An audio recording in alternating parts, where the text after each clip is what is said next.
Hey guys, Mike Martins here with the Mike Martins channel. And today we are going to dig deep into our history vault. And today's topic is very intriguing. Christopher Columbus was a Portuguese and a spy for the Portuguese.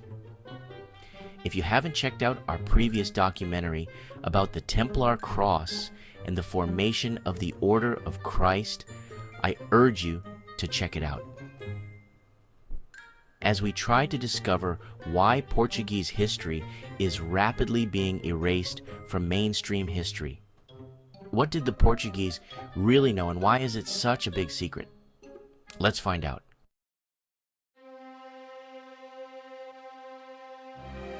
Columbus was actually working for King John II of Portugal as a double agent. Columbus's voyages under the Spanish crown were meant to mislead the Spanish monarchs, Ferdinand and Isabella, about Portugal's true plans for global exploration.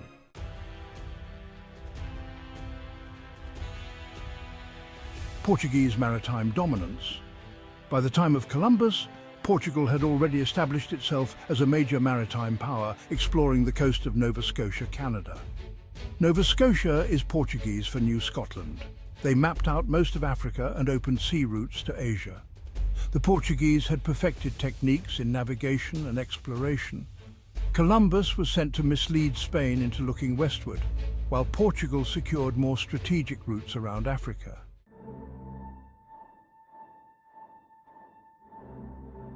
Delays in Spanish expeditions. Columbus's proposal to the Spanish court took many years to materialize. This was purposely done so that his multiple rejections and delays were a stalling tactic, allowing Portugal more time to establish its own naval dominance.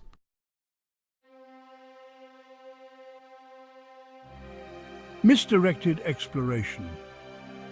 Columbus's deliberate underestimation of the Earth's size and his choice to explore westward could have been intended to divert Spain's attention from routes around Africa that Portugal was already colonizing. Instead of Asia, Columbus ended up in the Americas, a direction that was not initially of great interest to the Portuguese, as they already knew which were the best parts to settle. And this is why, several years later, Portugal announced that Brazil was officially discovered in 1500.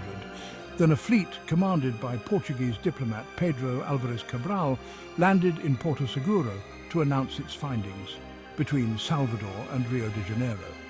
But secretly the Portuguese have been establishing and setting garrisons and ports in Brazil circa 1488, 12 years before its initial announcement in 1500. Because the Portuguese knew the value Brazil had to offer, and to defend it at all costs. And the Portuguese worked close with natives to protect its settlements and keep it a secret from the Spanish at all costs.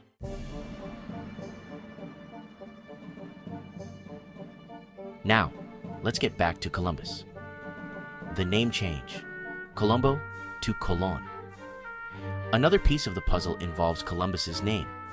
In Italy, his name was Cristoforo Colombo. When he entered the service of Spain, it became Cristobal Colon. This isn't unusual, as it was common for names to be adapted to fit the language of the country someone worked for. However, this name change was more than just linguistic adaptation. It was a cover for his true Portuguese identity. Only after 1632 did history proclaim that Columbus was Italian. There is no proof that Columbus even visited Italy. His original Portuguese name was Salvador Fernandes Zarco, and he adopted the Genoese identity of Columbus, Columbo, as part of his cover. The idea of his Portuguese roots stems in part from the fact that little is known about Columbus's early life, leading to the belief that his background was fabricated.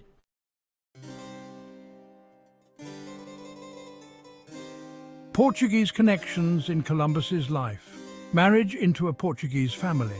Columbus married Filipa Moniz Perestrello, a noblewoman from a prominent Portuguese family. Her father was Bartolomeu Perestrello, a navigator and governor of the island of Porto Santo in the Madeira Archipelago, which was under Portuguese control. This marriage connects Columbus closely to Portuguese maritime circles. Familiarity with Portuguese navigational knowledge. Columbus spent a significant amount of time in Lisbon, the capital of Portugal, where he would have had access to the wealth of knowledge that the Portuguese had accumulated about navigation and exploration via the Order of Christ. Columbus spent over 91% of his time in Europe in Portugal. This is further evidence that he's been operating in Portugal's interests, not Spain's. Odd inconsistencies. Several oddities in Columbus's life support this, such as his journal writings in Portuguese even when addressing Spanish officials. Columbus's secretive nature. Columbus was known for his secrecy, especially about his origins, and he often used cryptic language in his letters. His notes are filled with ambiguous signatures and symbols, indicating that he had something to hide.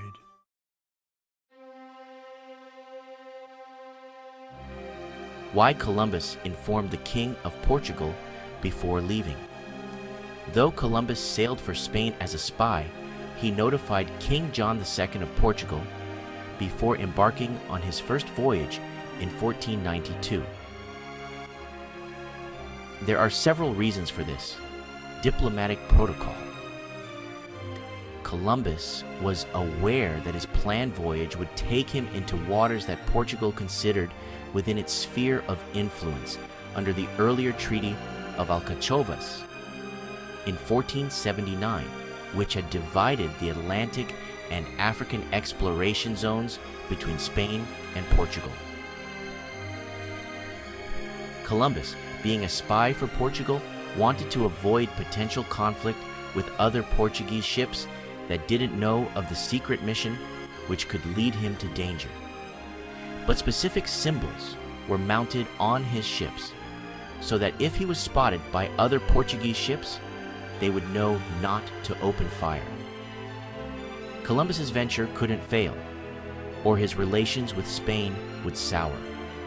Columbus did not want to let down the Portuguese. He wanted to keep good ties with Portugal. Additionally, Columbus had lived in Portugal for his entire life and had numerous personal and professional connections there, so it was strategic to maintain his secret. Portugal's growing rivalry with Spain.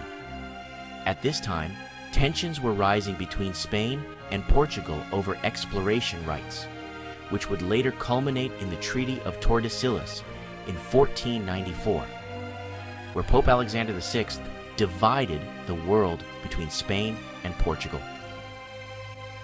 By notifying the Portuguese Crown, Columbus was acknowledging their claims and helping to prevent immediate conflict over his expedition. But secretly, the Portuguese had been setting up in Brazil since 1488.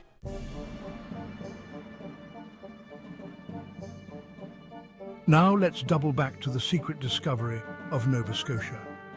In the early 1470s, a group of Portuguese sailors had ventured far beyond the Atlantic's known boundaries. Commanded by a man named João Vaz Corte Real, they stumbled upon a strange forested coastline, modern-day Nova Scotia.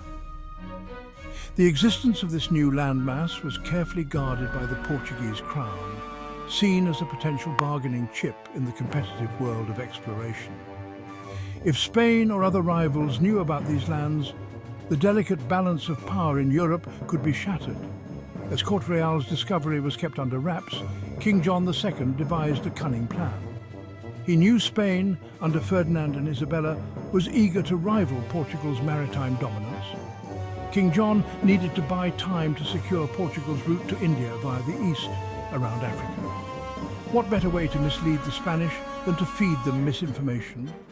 The Spanish court could be lured westward, chasing the false promise of a direct route to Asia across the Atlantic, all while Portugal solidified its control of the Eastern Passage.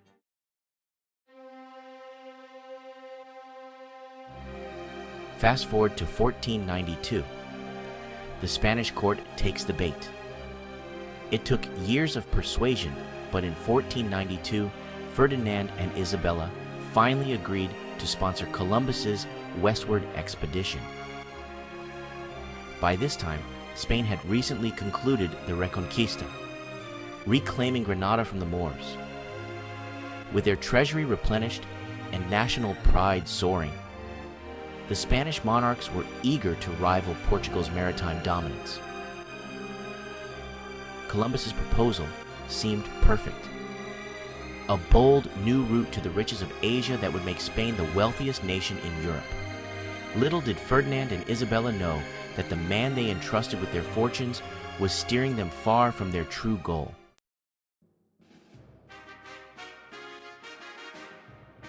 The Treaty of Tordesillas, Portugal's victory. While Columbus's voyages captivated Spain, King John II of Portugal watched with quiet satisfaction. The gambit had worked perfectly. Spain was now focused on colonizing the Caribbean and the Americas by force far from the lucrative Indian Ocean trade routes. Meanwhile, Portugal consolidated its control over the eastern route to Asia, following the path pioneered by Bartolomeu Dias around the Cape of Good Hope. In 1494, the Treaty of Tordesillas was signed between Spain and Portugal, dividing the world between the two powers. Thanks to Columbus's deception, Spain was granted most of the New World, while Portugal received territories in Africa and Asia, securing its control over the sea route to India. The treaty formalized what Columbus had engineered. Spain would focus on the lands to the west, unaware that their true goal, Asia, was far beyond the Atlantic. Christopher Columbus's return from the New World after his first voyage in 1492 to 1493, he first stopped in Portugal before heading back to Spain, where he handed 2 journals to the King of Portugal and 6 crates were offloaded in the Lisbon Harbor. This sequence of events was pivotal as it added another layer of tension between Spain and Portugal. Columbus fabricated a story to the Spanish as he was sailing back to Europe in February 1493. A severe storm hit his fleet. His ship, the Nina, was separated from the Pinta, and after days of being battered by the elements, Columbus was forced to seek refuge in Portugal. And the King of Spain believed Columbus. Christopher Columbus's had no gold to show for his journey. However, eager to justify the expedition's cost, Columbus proposed to King Ferdinand and Queen Isabella that the indigenous people of the newly discovered lands could be taken as slaves, claiming they would be worth their weight in gold. Columbus argued that the enslaved natives could be a profitable venture, presenting it as a way to offset the lack of riches like gold and spices. Columbus did this to save his head.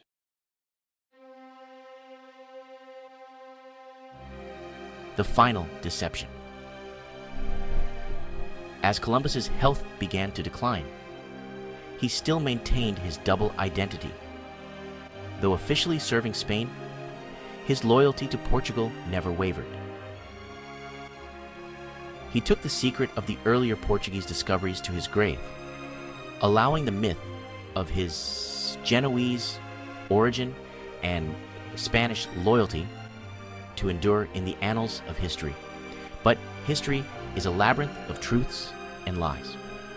In the quiet corridors of the Portuguese court, King John II knew the true story of Christopher Columbus, the man who, as a double agent, helped secure Portugal's place as the world's dominant maritime power, while Spain unwittingly chased a dream across the Atlantic. And so, the legend of Columbus grew, not as the discoverer of a new route to India, but as a master of deception.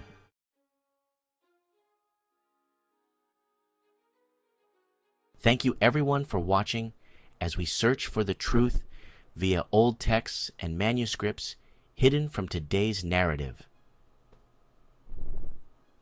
Most of my books I reference were published before 1845. Mike Martins here, I have spoken.